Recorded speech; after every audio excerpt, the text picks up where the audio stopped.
Olá, caro aluno do nono ano, sejam todos bem-vindos para mais uma aula de ensino religioso. Eu sou o professor Luciano e olha só, hoje nós vamos tratar de uma temática bem interessante e ao mesmo tempo ela gera bastante dúvidas na sociedade. Dúvidas essas que geraram algumas situações ao longo da história. Olha só, vamos ver o que vamos trabalhar hoje. Ciência e religião. Pessoal, muitas vezes a gente entende que ciência não tem nada a ver com religião. Então, dentro dessa temática, iremos trabalhar a fé dentro da religião e a razão dentro do âmbito da ciência. A gente entende que ciência e religião são duas visões contraditórias. Mas será que elas podem se tornar duas ciências que venham a se conciliar, ou seja, venham a se unir? Será que fé e ciência podem se juntar? Até porque a gente sabe que quando se fala em fé e em ciência, elas têm visões opostas. Enquanto a fé é direcionada para Deus, vamos supor, ali na criação do universo, quando a gente fala sobre a criação do universo, que Deus criou o universo em 7 dias, que no primeiro dia Deus fez isso, no segundo dia Deus fez aquilo, e no 7º dia ele descansou. A ciência, quando fala sobre o surgimento do universo, ela já parte de uma teoria totalmente diferente da teoria religiosa. Então, por muitos e muitos anos, ciência e religião eram duas ciências que elas se batiam de frente.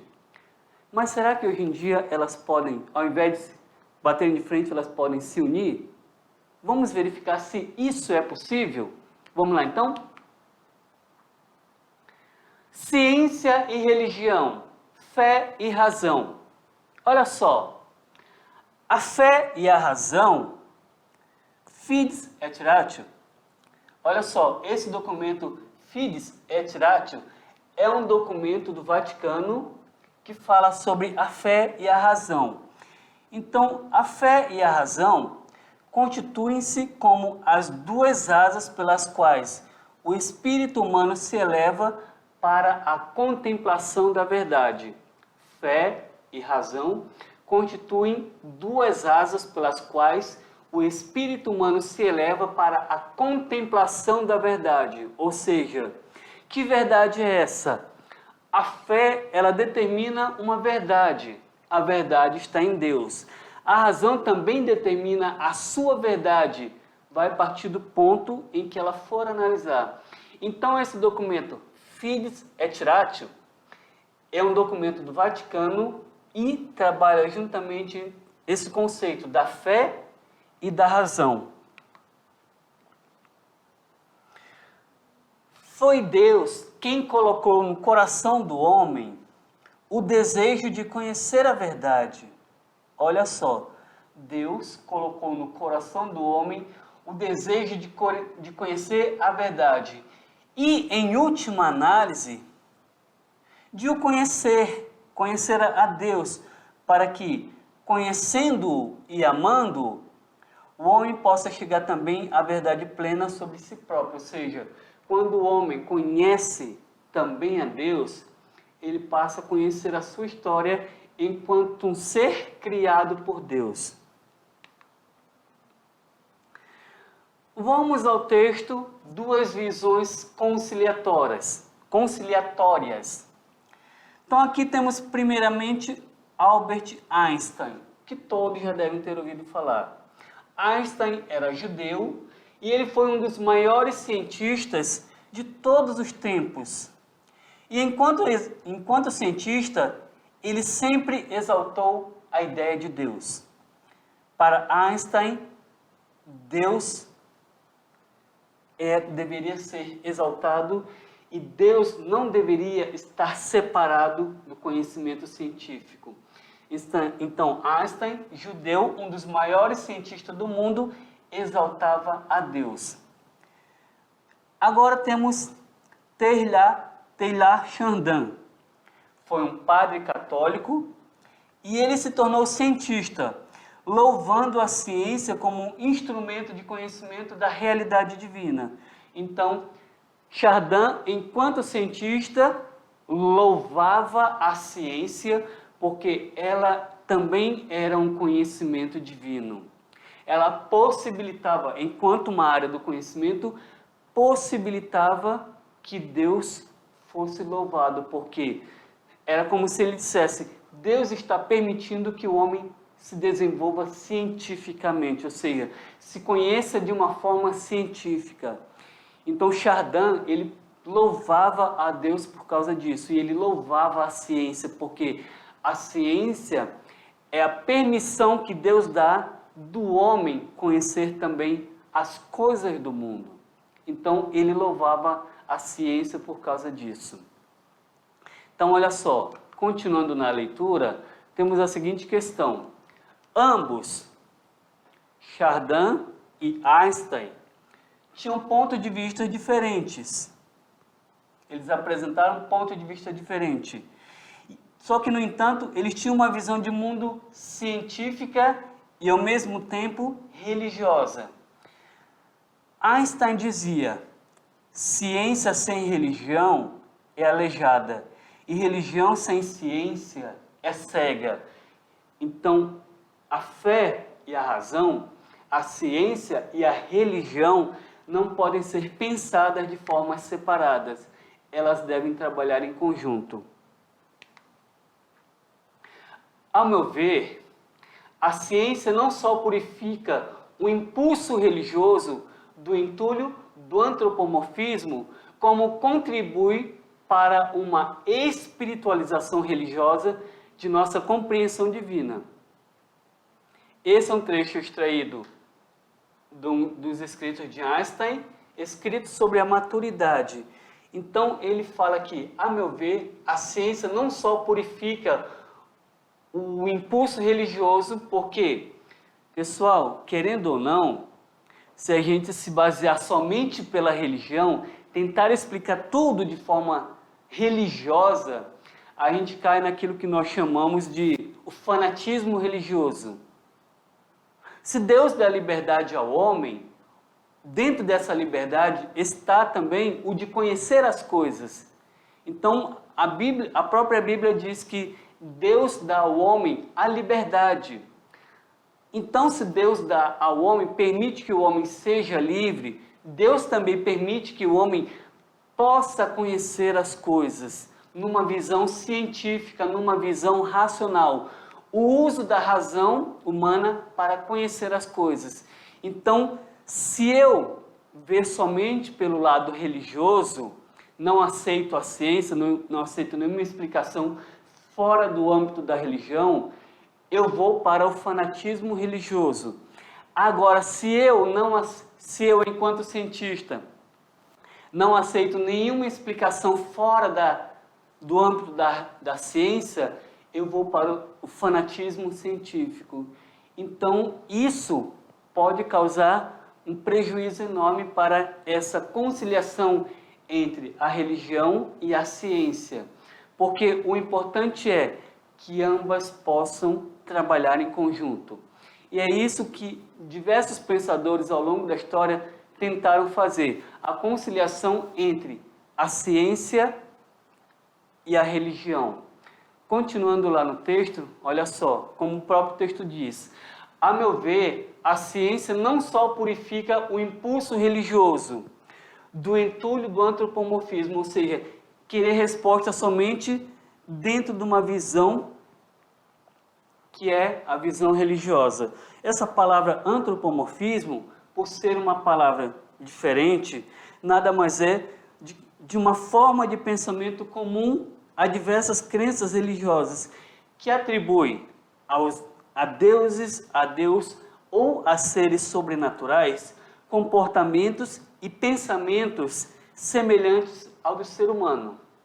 Então isso era atribuído muitas vezes a Deus. Deus pensa que nem o ser humano, ou os deuses da mitologia grega, por exemplo, quando vocês estudam isso em filosofia, ou dentro das culturas locais que haviam no surgimento, antes do descobrimento do Brasil, as crenças em deuses diferentes do cristianismo. Então, a ciência ela vai purificar isso daí como uma forma de contribuir para uma espiritualização religiosa de nossa compreensão da vida, porque a partir disso eu começarei a compreender melhor a vida. E Chardin afirmava o seguinte: aparentemente, a Terra moderna nasceu de um movimento antirreligioso. O homem basta a si mesmo.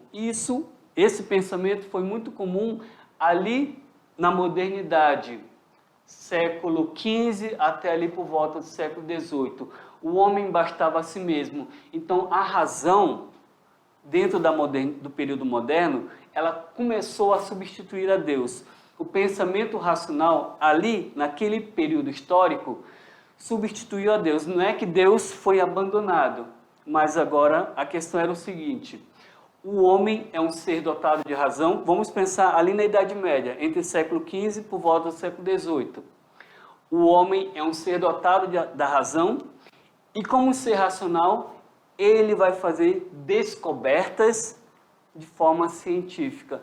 Então é ali que teremos o auge da ciência, ali no período da modernidade.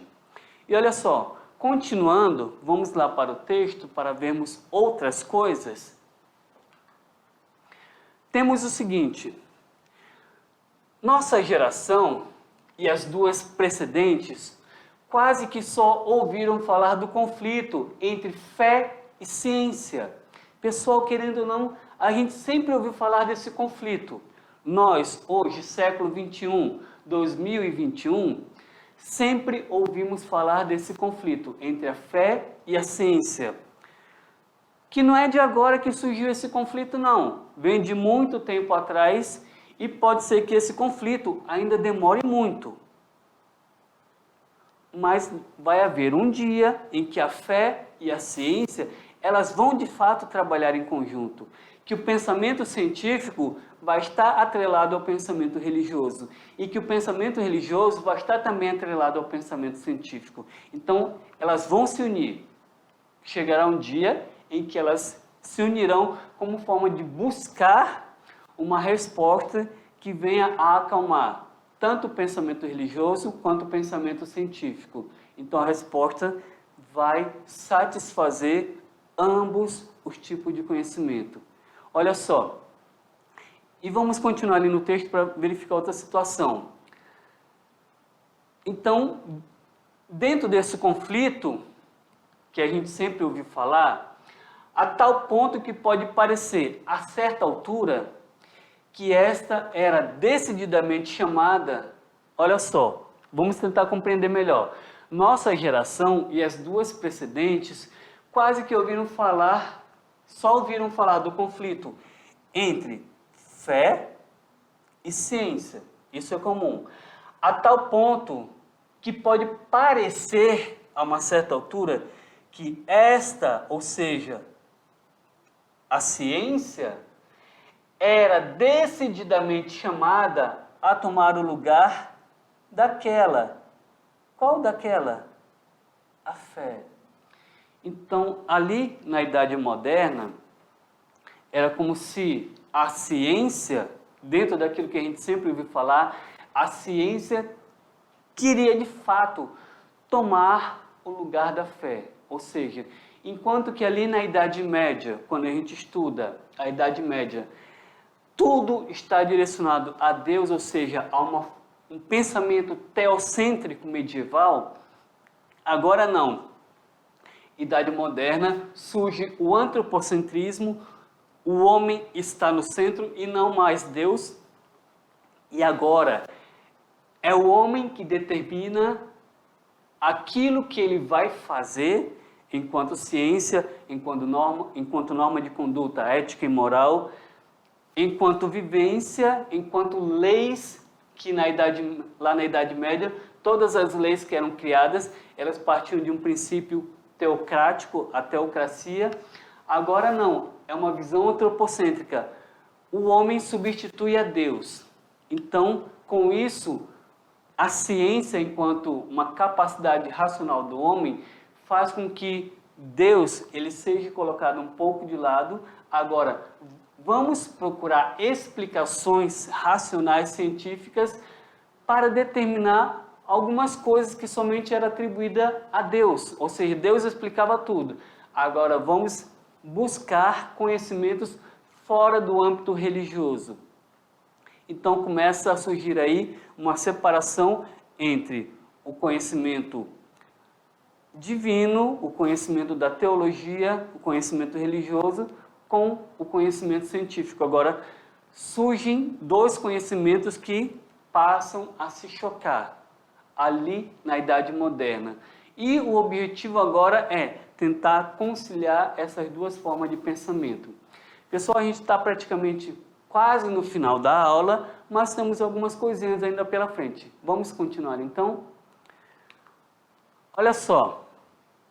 Ora, à medida que essa tensão entre ciência e religião se prolongava, era visível que, sob uma forma muito diferente de equilíbrio e não eliminação, havia-se uma dualidade. Dualidade são dois pensamentos opostos, mas agora o objetivo é chegar numa síntese em que essas duas visões opostas venham a chegar a uma outra resposta que possa parecer haver e resolver todo esse conflito. Vamos tentar encontrar uma outra resposta que possa resolver todo esse conflito entre a ciência e a religião e que uma não venha a eliminar a outra, mas que elas possam trabalhar em conjunto. Após quase 2 séculos de lutas apaixonadas, nem a ciência nem a fé elas conseguiram diminuir uma a outra. Elas estão fortes, elas mantêm-se fortes. Só que, no entanto, como elas mantêm-se fortes, torna-se patente que elas não poderiam desenvolver-se normalmente uma sem a outra.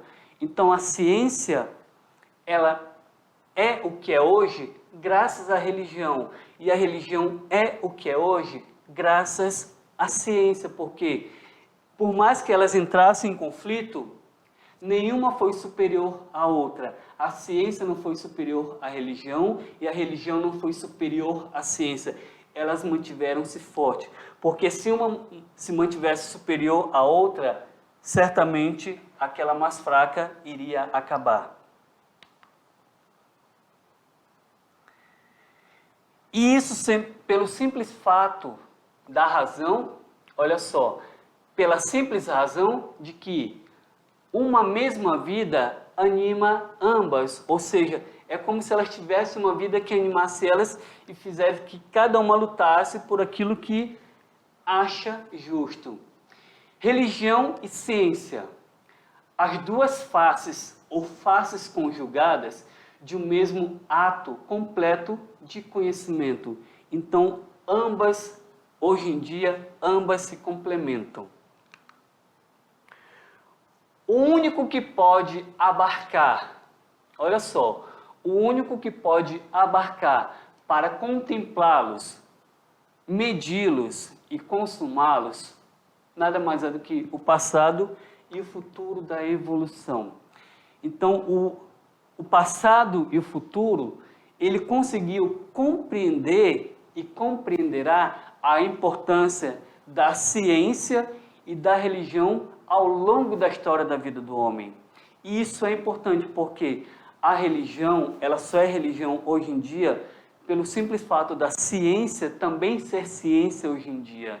Então, esses duas formas de conhecimento, uma voltada para Deus e outra para o âmbito científico, elas continuam fortes hoje em dia graças a essa luta que elas mantiveram ao longo de toda a história da vida humana. Pessoal, como vocês já sabem, dentro da nossa aula, a gente prepara algumas questões voltadas para aquilo que foi trabalhado durante a aula. Então, eu espero que vocês tenham uma boa atividade E até a próxima, pessoal. Tchau, tchau.